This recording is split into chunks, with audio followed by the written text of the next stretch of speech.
वहाँ देखा यह अगला चैप्टर है बल तथा गति के नियम। बल क्या है इसके विषय में हम आपको बताएं, जो कि हम दैनिक जीवन में रोज ही करते हैं। जैसे मान लीजिए कोई वस्तु है, इस वस्तु के ऊपर यदि मान लीजिए हम कोई बल लगाते हैं तो इस वस्तु में गति आ सकती है। वह वस्तु यहाँ से यहाँ आ सकता है ऐसे। तो बल लगा करके हम किसी वस्तु में गति उत्पन्न कर सकते हैं। दूसरी बात कि यदि कोई गतिमान वस्तु है और उसको हम चाहें तो बल लगा करके उसको रोक सकते हैं।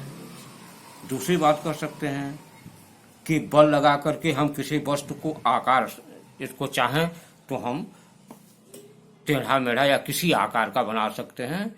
तो बल लगा करके हम यह विभिन्न कार्य कर सकते हैं। तो इस तरह से हम यह कर सकते हैं कि बल क्या है। बल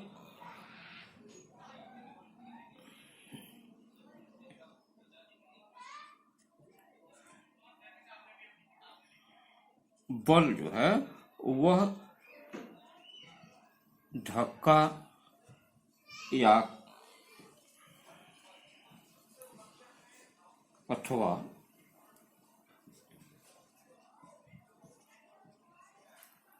खिंचाव होता है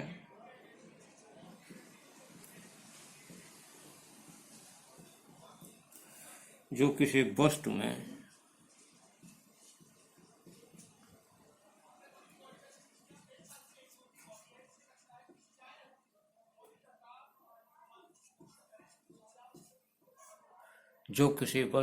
गति या विराम की अवस्था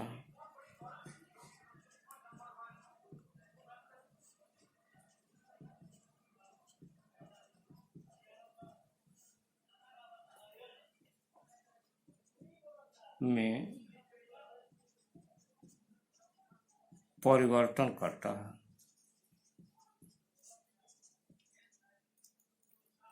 या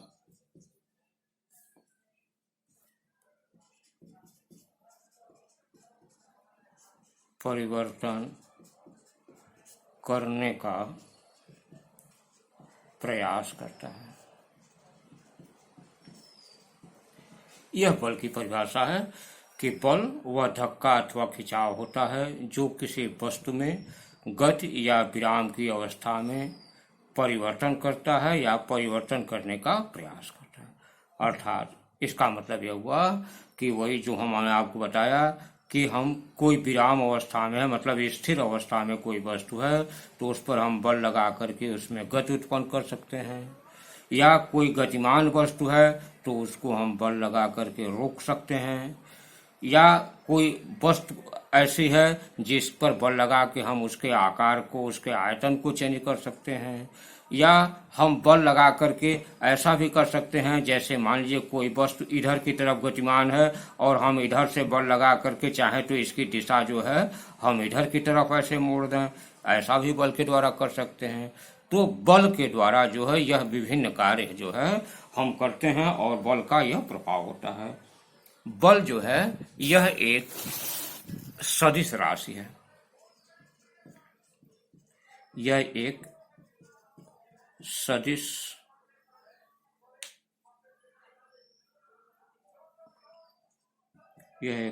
राशि है, इसलिए कि बल में हमेशा डायरेक्शन होता है तो इसमें परिमाण और दिशा दोनों होगा, इसलिए सदिश राशि है। इसका एसआई मात्रक जो है यह न्यूटन होता है। सीजीएस पद्धति में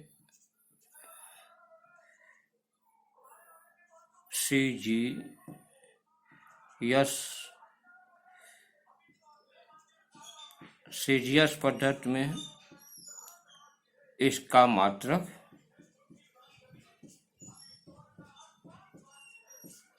डाइन होता है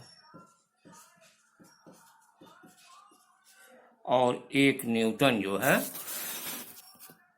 1 न्यूटन, यह बराबर होता है 10⁵ डाइन के।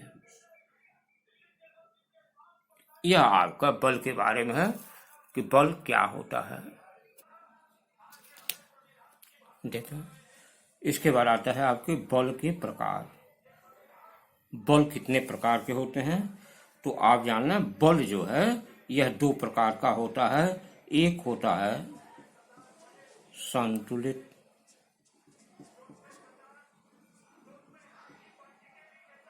एक होता है संतुलित बल,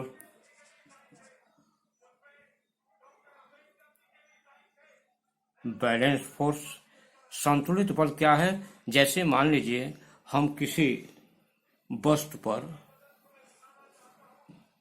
कई बल, हम ऐसे इधर से भी बल लगाए, इधर से भी बल लगाए, या एक से अधिक बल हम ऐसे लगा दें, और यह बल लगाने के बाद भी वस्तु में जो है किसी प्रकार का उसमें गति न आए, तो हम यह कहेंगे कि वह वस्तु पर लगा हुआ जो बल है वह, इसका परिणाम कुछ नहीं मिल रहा है, अर्थात वह शून्य है। अतः जो है यह बल संतुलित बल है। मतलब एक से अधिक बल लगाने पर भी वस्तु का गति न ही गतिमान होती है और न ही जो है उसके अंदर किसी प्रकार का स्थिति में कोई परिवर्तन होता है। तो ऐसे बल को हम संतुलित बल कहते हैं। मतलब ऐसे बलों का परिमाण जो होता है वह शून्य हो जाता है और इसको हम संतुलित बल कहेंगे। दूसरा होता है असंतुलित बल।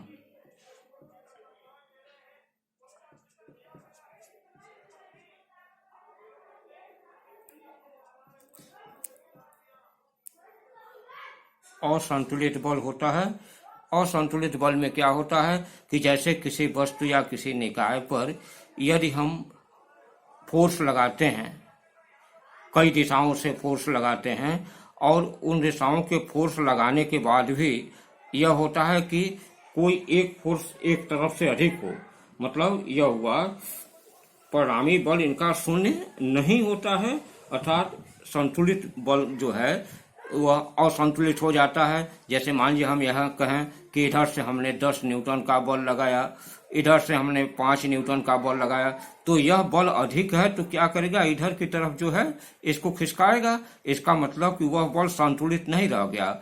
इस अर्थात यह होगा कि असंतुलित बल होने पर निश्चित है किसी न किसी दिशा में वस्तु जो है वह उसकी असंतुलित हो जाएगी, या वह उसका जो है वस्तु का गति जो है उसको प्रदान हो जाएगा, कि गति इस प्रकार उसको मिलेगी कि वह बल जो है यह बताएगा कि हम जो है असंतुलित हैं। मतलब कि इस पर हम कहीं से कई बल लगा दें और उसका परिणाम क्या है कि शून्य न हो, अर्थात उसमें इस प्रकार का जो है हो, इस प्रकार की गति मिले, तो हम यह कहेंगे कि वह बल जो है असंतुलित बल है। जड़त्व या इनर्शिया। देखिए, जड़त्व या इनर्शिया क्या है कि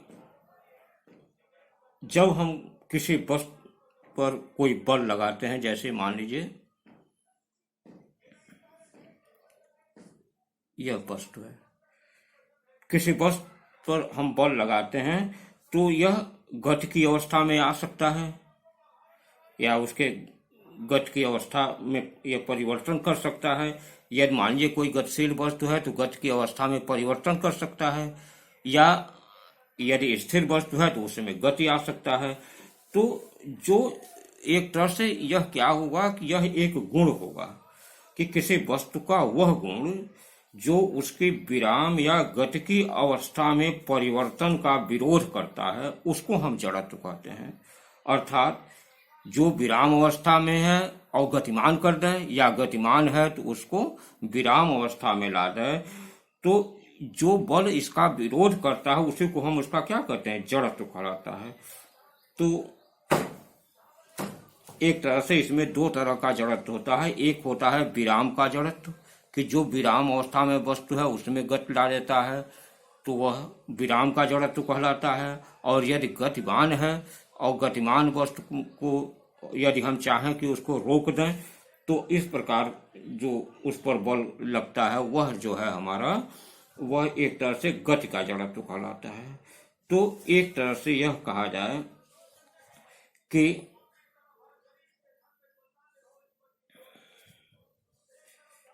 यह जो है यह एक प्राकृतिक घटना है। मतलब यह प्राकृतिक एक तरह का जड़त्व जो है किसी भी वस्तु का एक प्राकृतिक गुण होता है। तो इसमें आप देखेंगे कि अर्थात यह कह सकते हैं कि किसी वस्तु का वह गुण जो उसके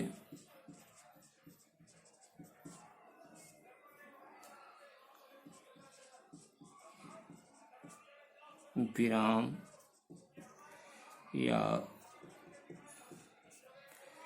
गति की अवस्था में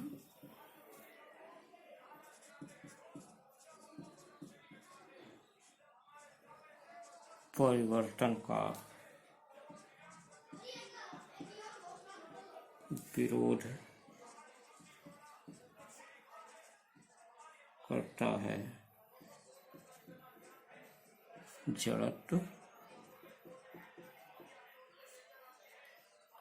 कहलाता है। यह जड़त्व की परिभाषा हो गई। अब आप ये देखें कि इसके द्रव्यमान के साथ क्या होता है। किसी वस्तु का जड़त्व किसी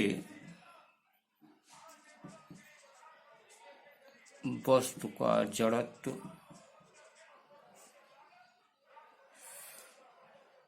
उसके द्रव्यमान के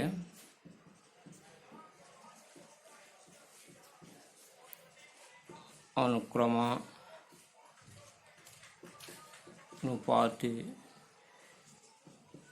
होता है। किसी वस्तु का जड़त्व उसके द्रव्यमान के अनुक्रमानुपाती होता है। अर्थात यदि वस्तु का जो है द्रव्यमान बढ़ेगा तो उसका जड़त्व बढ़ेगा। अतः किसी वस्तु का द्रव्यमान बढ़ने पर वस्तु का जड़त्व बढ़ेगा।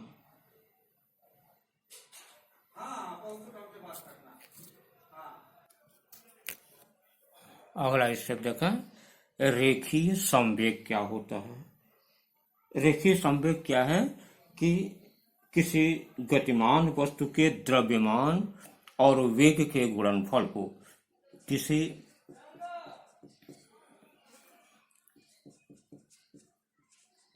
गतिमान वस्तु के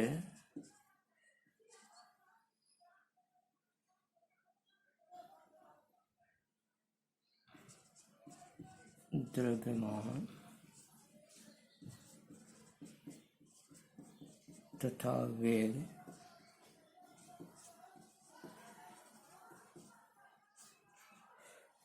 के गुणनफल को संवेग कहते हैं। किसी गतिमान वस्तु के द्रव्यमान तथा वेग के गुणनफल को संवेग कहते हैं। मान लें कि माना किसी वस्तु का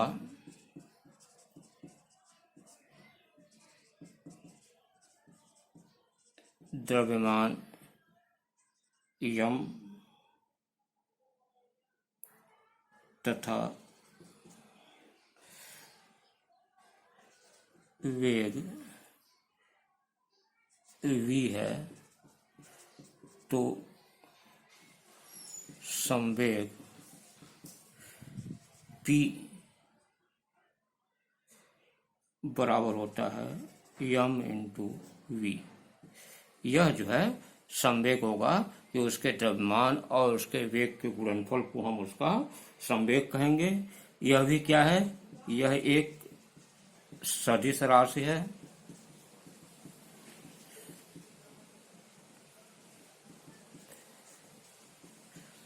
इसका मात्रक क्या होगा, जैसे द्रव्यमान का मात्रक किलोग्राम और वेग का मात्रक मीटर पर सेकंड, तो संवेग का मात्रक जो है इसका मात्रक हो जाएगा, इसका मात्रक किलोग्राम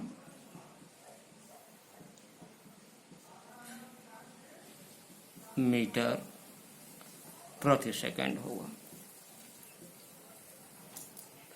इस तरह से इसका मात्रक किलोग्राम मीटर प्रति सेकंड यह इसका मात्रक हो जाएगा। और इसमें जो है यह संवेग के लिए अधिकतर इसमें प्रश्न पूछे जाते हैं, इस पर क्वेश्चन आते हैं न्यूमेरिकल प्रॉब्लम, तो यह आपको हमेशा इसमें याद रहना चाहिए। बल का आवेग या इम्पल्स ऑफ फोर्स क्या होता है, यदि कोई बल जो है अत्यंत कम समय के लिए किसी पिंड पर लगता है, जैसे मान लीजिए हम किसी पिंड पर जो है बहुत ही कम समय के लिए कोई बल लगाते हैं, तो बल और समांतराल का जो गुणनफल होता है वह बल का आवेग कहलाता है। तो इसको आप इसका परिभाषा लिख लें कि यदि कोई बल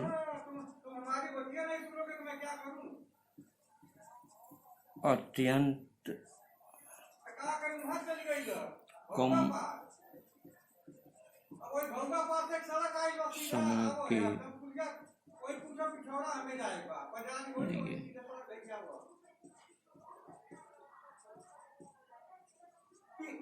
पिछौड़ा पूछो यार, कोई आदमी वहाँ आदमी है कि मर गए हैं सब, पिछौड़ा पूछो, चलाक मत बनो। हाँ हाँ, सड़क पकड़ के आओ।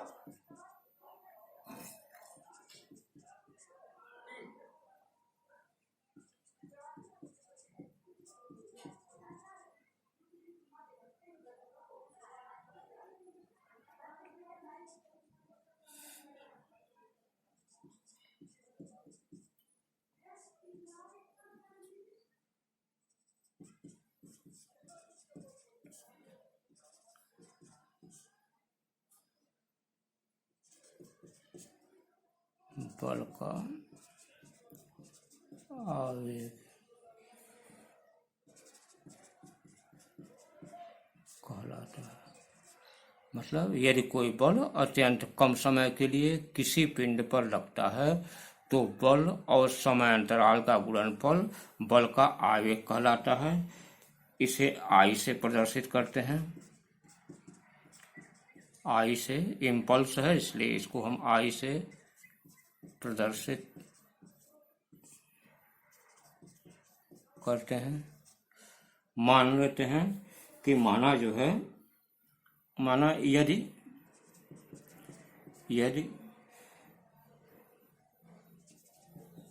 कोई बल F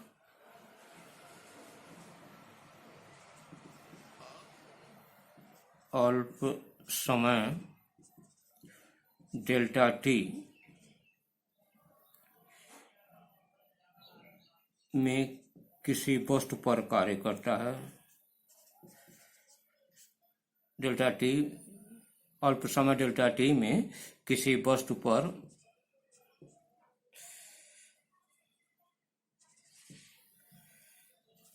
कार्यरत है, तो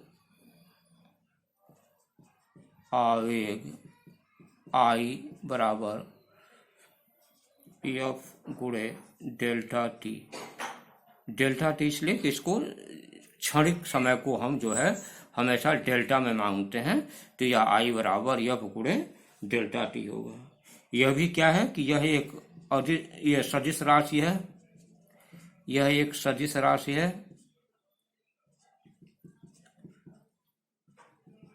क्योंकि इसमें बल है, इसलिए इसमें जो है आपका यह एक अदिश राशि है, क्योंकि इसमें बल है तो इसका डायरेक्शन निश्चित होगा, इसलिए सदिश राशि होगी। और इसका मात्रक जो है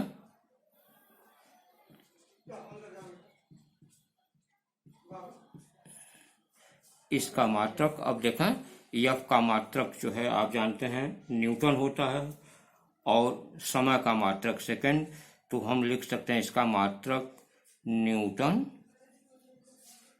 सेकंड होगा।